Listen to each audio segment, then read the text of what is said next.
Silakan. Nama klien kami Bapak Nurdin untuk mengklarifikasi atas statement dari IG-nya Ibu Nita dan dilanjutkan dengan kuasa hukumnya. Ada beberapa yang kami luruskan atas yang disampaikan itu. Jadi satu, Ibu Nita menikah dengan Pak Nurdin itu pada tahun 2000, bukan 2007, bagaimana disampaikan oleh pihaknya. Jadi saya tegaskan lagi, tahun 2000.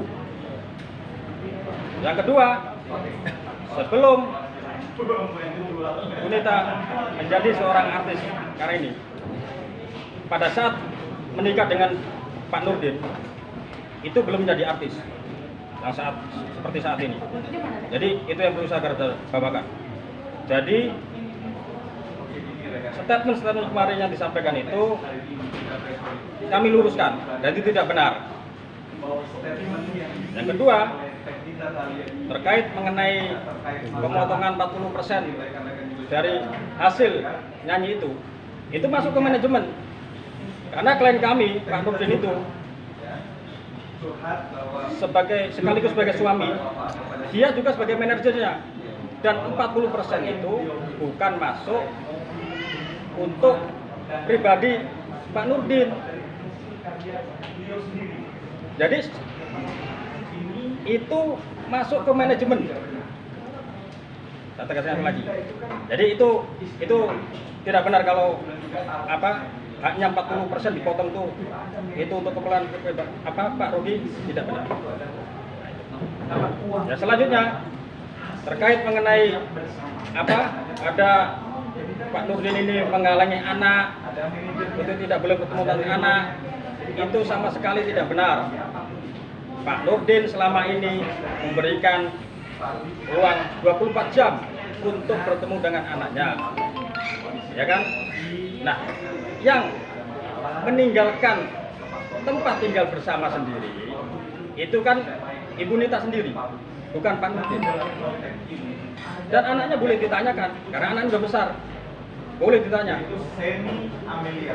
Nah, untuk lebih detailnya terkait mengenai pemotongan mengenai uang kelahiran yang katanya tidak membiayai itu, nanti klien kami akan menjelaskan sendiri. Oke, tanya. Pak Rudi, ya, terkait pemotongan 40% itu, Pak Rudi. Aku agak penasaran karena kan dari statement-statementnya Nita dan adiknya itu kan terlihat bahwa mereka jumawa. Jumawa dalam arti mereka congkak kalau semua hasil yang mereka beli itu sekarang adalah hasil dari jerih payahnya sendiri tanpa campur tangan Bapak. Nah, kalau setelah dipotong 40% lalu dia masih bisa menghidupi kehidupannya pribadi, memang berapa sih Pak penghasilannya Nita sendiri? Kalau boleh dijabarkan Pak, untuk mematahkan statementnya dia aja Pak. Sebelumnya saya mau menjelaskan dulu ini ya, sebetulnya ini permasalahan ini adalah masalah internal saya. Jadi harusnya ini tidak dibawa ke luar. Hanya karena udah bolanya menggelinding seperti ini, akhirnya saya harus bicara, harus meluruskan kata-kata atau statement pengacaranya yang menurut saya itu sebenarnya tidak benar. Jadi saya perlu jelasin dulu bahwa saat nikah dengan Nita Tali itu tahun 2000, pada saat itu Nita belum jadi artis. Jadi dia masuk ke rumah tangga saya itu, saya buatkan manajemen, label, mungkin teman-teman udah tahu lah. Jadi yang di label saya itu bukan hanya Nita Tali ya. Jadi ada beberapa artis yang lain. Terus perihal yang barusan ditanyakan potongan, jadi gini, kita udah sepakat ada kontrak dengan Nita Tali, sekalipun dia itu istri saya, karena dia masuk di label saya, kita ada kesepakatan tetap profesional ya, dipotong 40%. Orang beranggapan bahwa itu selama 15 tahun itu dipotong 40%. Jadi saya perlu jelasin, yang dipotong 40% hanya 3 tahun kalau tidak salah. setelah itu dia keberatan. Ya, dari pertama dia saya bikinin album pertama. Kenapa dipotong 40% itu? Karena biaya untuk promosi dan membuat album itu cukup tinggi. Pada saat itu kan tidak ada digital. Kita masih pakai pita 2in analog. Dulu itu saya bikin satu album untuk Nita itu tidak cukup uang 300 juta. Satu album. Sekarang udah punya berapa? 18 album. Jadi potongan itu bukan untuk pribadi saya, ya. Potongan itu dipotong oleh manajemen, tetapi untuk operasional dia lagi. Nah sekarang gini, kalau OPR itu kan bawa tukang make up, bawa asisten, harus pakai supir, harus pakai bensin, harus makan. Nita terima 60% itu adalah bersih, ya.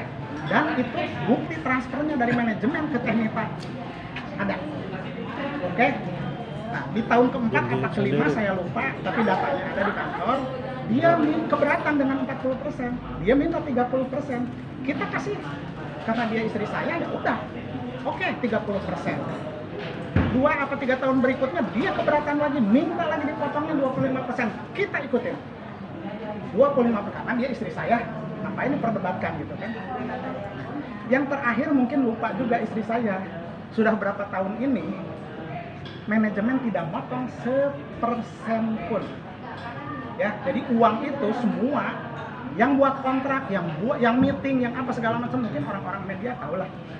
Yang di depan kan saya, karena saya di situ tuh sebagai produser, sebagai manajer, ya sebagai istri juga, sebagai suami juga, jadi dia istri saya. Ya, jadi kalau yang meeting itu segala macam kontrak apa semua saya handle. 3 atau 4 tahun belakangan ini saya tidak motong 1% pun. Jadi uang itu langsung ke rekeningnya istri saya, dan saya sudah tidak mengetahui lagi uang itu dapat berapa, ya, untuk apa, dikemanakan. Saya sudah tidak mengerti. Cuma kalau saya tanya katanya buat membantu keluarganya. Karena kalau untuk hidup rumah tangga saya, semuanya itu uang saya. Gitu ya. Jadi bukan uang hasil nyanyi, bukan. Jadi tetap Pak Rudi tetap membiayain sebagai suami kewajiban. Ada. Bukti semua ada. Kan namanya hidup itu cuma bukan makan ya. Anak sekolah, ya biaya les, biaya listrik, iuran. Rumah kita itu alhamdulillah bisa kebeli 4 sampai 5 rumah. Biaya rumah itu semua saya yang bayar listriknya, termasuk segala-segalanya. Jadi tidak ada dipotong dari uang nyanyi untuk bayar listrik, dipotong uang nyanyi untuk biaya rumah Cibinong, rumah Bandung, mana nggak ada. Jadi semua itu biaya rumah adalah yang nanggung saya. Mungkin kemarin Nita lagi lupa, atau mungkin pikirannya lagi kalut, jadi nggak ingat lagi masalah-masalah seperti itu. Ya termasuk dia menjadi seorang artis itu prosesnya berat, prosesnya lama, dan tidak sedikit uang yang keluar.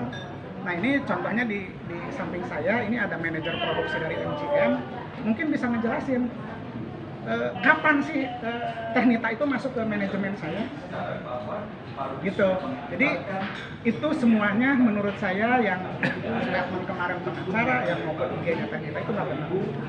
Termasuk beginilah, biaya rumah sakit anak melahirkan saya tidak membiayai. Sekarang logikanya begini, saya buat bikin album itu MM-an ya. Sekarang untuk biaya rumah sakit berapa sih?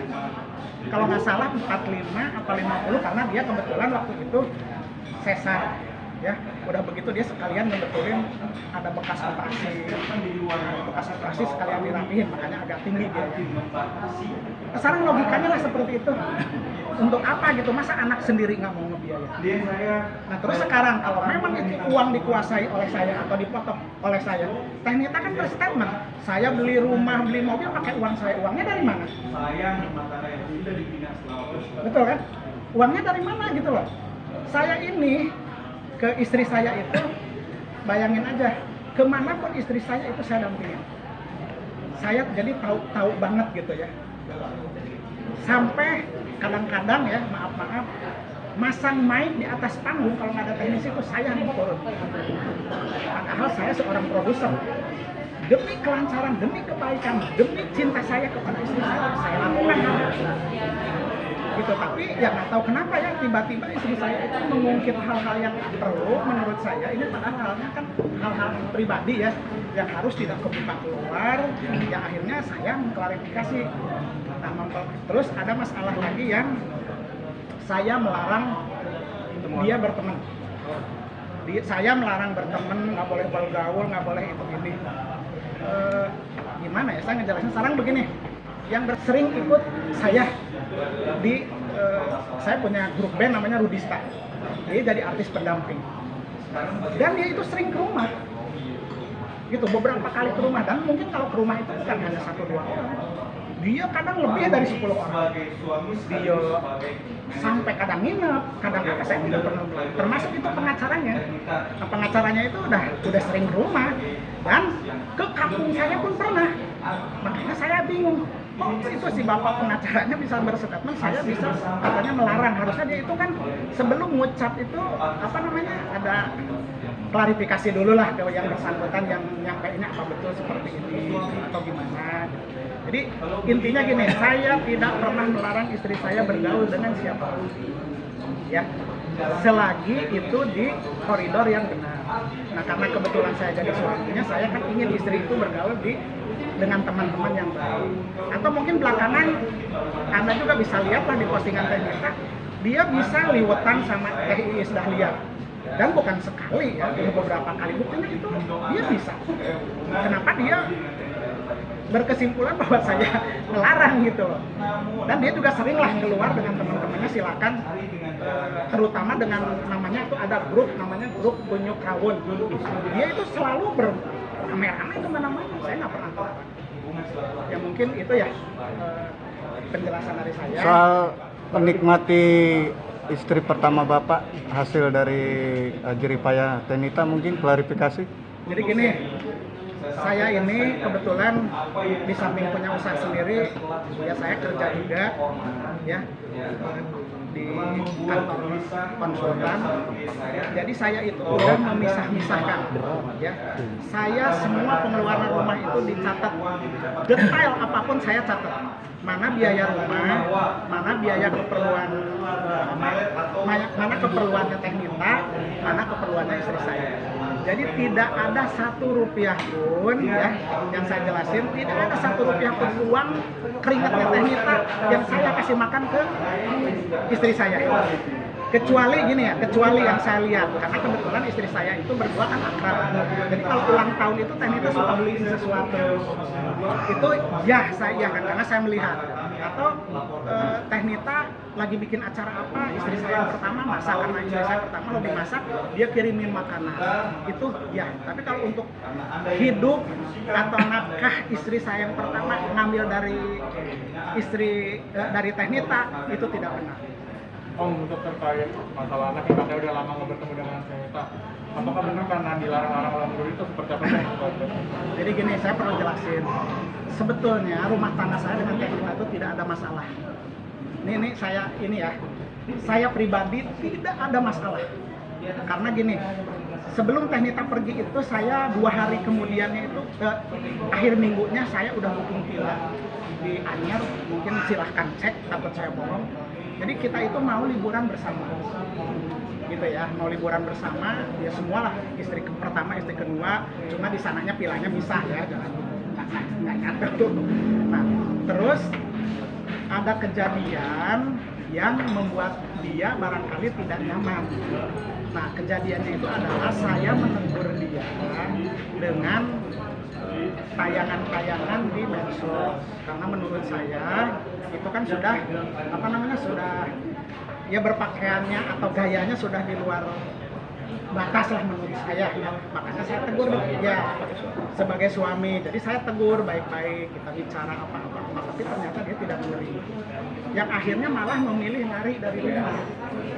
Jadi dia itu sudah 2 bulan lebih sampai hari ini pergi dari rumah.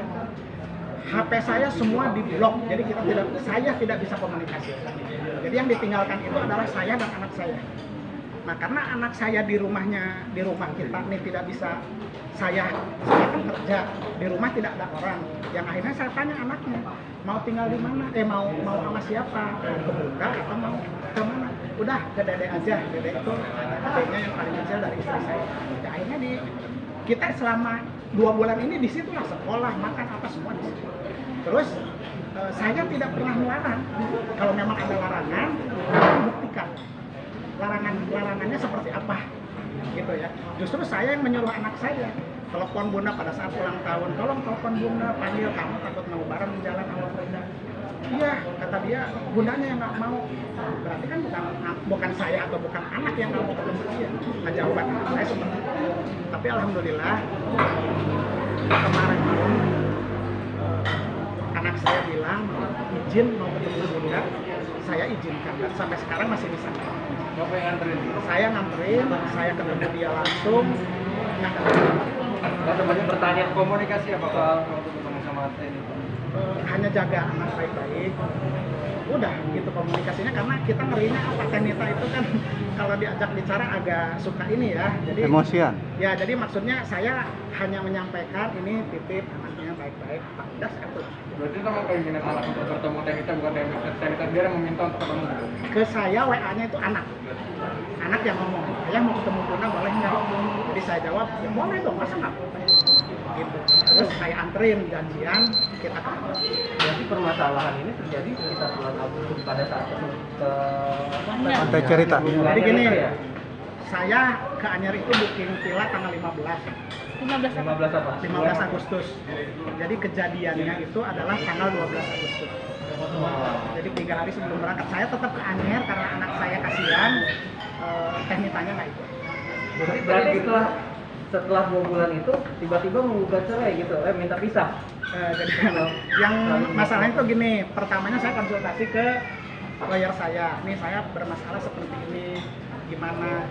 Tanggal 25 Agustus karena saya merasa didolimin oleh istri, dia meninggalkan anak dan suami dan tidak merespon untuk silaturahmi karena dengan dibloknya telepon kan saya tidak bisa komunikasi gitu.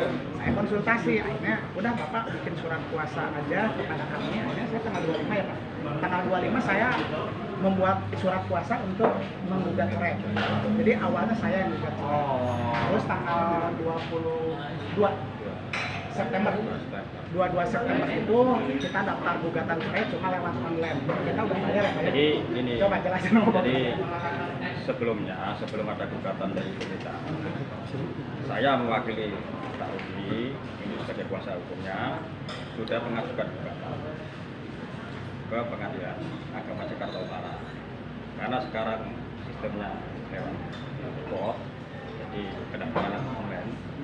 Saya sudah melakukan itu sesuai dengan prosedur dan petunjuknya, dan saya sudah dapat hukumnya untuk biaya perkara dan saya sudah setorkan ke bank. Nah, saya tunggu sehari 2 hari, ternyata nomor perkaranya tidak keluar. Jadi tidak keluar, saya akhirnya mendatangi ke Pengadilan Agama Jakarta Utara. Kemudian saya datang dan ketemu pegawai Pengadilan Agama, ternyata malah yang punya saya belum terdaftar, tapi ada gugatan yang sudah masuk yang punya kita. Itu. Nah, itu jadi Pak Rudi sebenarnya sudah mau mendaftarkan duluan tuh. Jadi pada saat itu Pak Agit karena nggak tahu, mau pihak sana juga mendaftarkan. Pihak sana ternyata sudah masuk di luar daftar. Nggak tahu Pak Rudi Nggak tahu. Berarti pada saat benar-benar kalau konteks itu benar-benar nggak ada komunikasi sama sekali sampai akhirnya menggugat. Jadi gini, saya ada beberapa kali ke dia mencoba ya namanya mungkin takut saya yang salah gitu ya. Jadi kita coba, ya saya memohon maaf ke dia, hanya WA-nya tidak langsung dari HP saya karena HP saya kan diblok, jadi saya melalui anak saya. Tapi dia tidak merespon. Saya ada beberapa kali WA menanyakan hal ini, terus saya juga kan masih berhubungan dengan IO termasuk TV. Jadi mereka kan jadwal-jadwal semua saya yang atur. Jadi mereka masih ke saya kan, Pak ini jadwal ini kayak di TV, ini bajunya harus seperti ini kan semua ke saya. Nah saya akhirnya menyampaikan ke Tenitanya itu melalui anak saya, dan itu semua ada bukti. Tanpa respon sama sekali. Tanpa respon sama sekali. Waktu itu perasaan waktu di pengadilan berani itu kapan? Jadi gini, dia itu sempat sempat nge-WA ke istri saya yang pertama. WA-nya itu adalah menitipkan anak. Nah di bawahnya itu dia curhat. Curhatnya itu adalah saya mau pisah dengan Arudi, tapi mau secara baik-baik. Nah saya ambil dari isi WA itu berarti kan dia memang pengen pisah dari saya secara baik-baik, makanya saya anggap begitu. Nah saya juga sempat WA ke dia lewat anak saya, oke, kalau kita mau pisah kita secara baik-baik dan tolong jangan diumbar keluar karena anak saya kan masih baru umur 14. Saya takutnya terhadap anak kan ada gangguan Dampaknya. fisiknya lah, dampaknya itu yang saya khawatirkan tuh itu. Jadi makanya sebenarnya di sini kita juga tidak mau karena ini perkara perceraian, kita dari pihak Pak Nurdin sendiri tidak mau melebar kemana-mana. Itu karena ini proses perceraiannya sendiri sedang berjalan di Pengadilan Agama Jakarta. Masih belum tahu putusannya seperti Jadi apapun. cuma kita ini luruskan. Cuma ini kita membuat statement karena ada IG di IG-nya Ternita sama di si pengacaranya kan bikin statement yang menurut saya itu tidak benar semua. Setelah di WhatsApp Ternita yang menitipkan anak itu dia juga bilang kalau ingin bercerai secara baik-baik. Itu bilangnya ke istri saya bukan ke saya. Berarti Bapak mengajukan gugatannya itu setelah ada WhatsApp atau sebelum ada WhatsApp? Saya lupa. Saya lupa. Pak, Mungkin Intinya juga Pak Rudi sendiri juga pengen memang bisa. ya karena kan saya merasa sebagai suami sudah tidak dihargai, ya sudah tidak ada kecocokan dan sudah ya tidak dihargai lagi lah, makanya saya konsultasi ke kuasa hukum nih kalau seperti apa jalan keluar itu makanya solusinya mungkin kita memang udah mau gitu. Pak Rudi akan termasuk pemicunya soal yang disebut tidak bisa membiayai kecantikan dan wanita tadi yang perawatannya berapa segala macam. Gini, saya tidak pernah berbicara mengenai hal biaya itu ya. Saya belum pernah dari mulut saya itu keluar seperti itu. Kapan? Karena dari Mbak Nita Thalia sendiri kan postingan itu berawal dari yang katanya dia capture dari media bilang bahwa Pak Rudi udah nggak kuat minta biaya segala macam makanya Mbak Nita keluar kayak gitu. Saksi hidupnya ini masih ada. Jadi saya baru ketemu wartawan itu, maaf ya, saya udah komit kepada kuasa hukum saya tidak mau diwawancari oleh wartawan. Begitu keluar dari pengadilan saya udah lari ke mobil. Ternita lagi diwawancara. Nah, karena saya dikejar terus, akhirnya saya diizinkan oleh kuasa hukum saya udah bicara aja sedikit. Nah, makanya saya menjelaskan. Di situ silahkan lihat rekamannya yang sebenarnya. Ada nggak bahasa saya bicara bahwa saya udah tidak kuat lagi membayar? Saya orang hidup bisa cari uang, namanya kebutuhan itu kita bisa cari. Kenapa saya harus? Apalagi itu masalah internal ya. Untuk kecantikan, untuk apa namanya istri itu, kalau kita cinta sama istri, apapun yang diminta istri itu kan harus diberikan ya selagi kita mampu. Apalagi saya mengungkit-ungkit masalah itu, saya tidak pernah berucap tolong rekamannya kalau ada kasih tahu ke saya. Kalau ada itu ya, hanya barangkali gini, media memprediksi, ditanya ke Ternita keadaannya lagi labil, emosi, ya mungkin jawabannya akhirnya seperti itu, dan akhirnya seperti sekarang ini, gitu loh. Kalau nggak salah Pak Rudi waktu itu bilangnya begini, seingat saya, mungkin Ternita sendiri ya karena semakin terkenal, semakin populer, kebutuhannya semakin banyak. Bukan itu, salah. Jadi bukan itu. Jadi gini, saya ditanya apakah karena kebutuhan seorang artis semakin berat, jadi sekarang ini biayanya makin tinggi. Ya itu kan pertanyaan dari wartawan. Saya jawabnya hanya gini, ya namanya artis, ya namanya orang udah cantik kan pengen pasti dong lebih cantik. Saya tidak bicara biaya. Ya, saya tidak bicara biaya. Nah, mungkin itu menyimpulkan sendiri. Ya, menyimpulkan. Namanya saran beginilah, kayak Mbak udah cantik, pasti pengen lebih cantik dong. Cantik itu perlu biaya apa enggak? Nah, itu tinggal silakan aja menyimpulkan. Kan cantiknya secara alami bisa. Betul kan? Dengan air wudhu aja kita bisa cantik. Kalau kita niatnya baik gitu ya. Tapi sejauh ini Mbak Nita Thalia sendiri kalau untuk biaya perawatan bagas segala macam kayak gitu minta sama Pak Rudi atau dia memang menguatkan sendiri? Jadi gini, setiap mau melakukan apa-apa itu kan kita selalu rundingan, ya. Mau operasi begini-begini, sempat saya itu kan melarangnya lah. Intinya suami itu saya melarang, hanya dia memaksa. Nah, kalau untuk memaksa itu kan kita tahu kalau untuk begini itu biayanya berapa. Pasti ada angka dong. angka itu ada nggak? Nah, kalau memang ada, kita lakukan. Nah, kalau keinginan Teknita kayak contohnya kayak operasi lah, itu memang hasil dari nyanyi sebagian, hasil dari saya pun ada. Rinciannya ada, karena yang bayar ke dokter, bayar kemana-mana itu kan saya. Saya punya bukti sampai sekarang masih di sini, gitu ya. Terus mungkin ini mau menyampaikan ya dari manajer produksi saya, tentang Teknita. Silakan Pak.